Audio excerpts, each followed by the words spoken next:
राज्यात सध्या निवडणुकीचे चर्चा सुरू आहे। रखडलेल्या निवडणुकीचा अखेर मुहूर्त ठरला असून त्या दिवशी सार्वजनिक सुट्टी। निवडणूक आयोगाने नगर परिषद आणि नगरपंचायत निवडणुकीच्या तारखांची घोषणा केल्यानुसार 2 डिसेंबरला राज्यातील 246 नगर परिषद आणि 42 नगरपंचायतींसाठी मतदान होणार आहे। निवडणुकीच्या प्रचारासाठी सर्वच पक्षाचे ज्येष्ठ नेते मैदानात उतरले असून निवडणुकीच्या प्रचारासाठी निवडणूक आयोगाने अजून 1 दिवसाची मुदत वाढ केली आहे। 1 डिसेंबर 2025 च्या रात्री 10 वाजेपर्यंत मुदत वाढ केली आहे।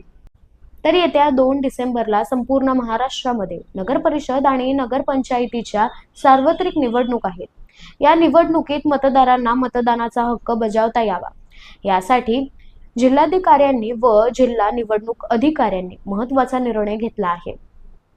निवडणुकीत मोठ्या प्रमाणात मतदान व्हावं यासाठी 2 डिसेंबरला सार्वजनिक सुट्टी जाहीर करण्यात आली आहे।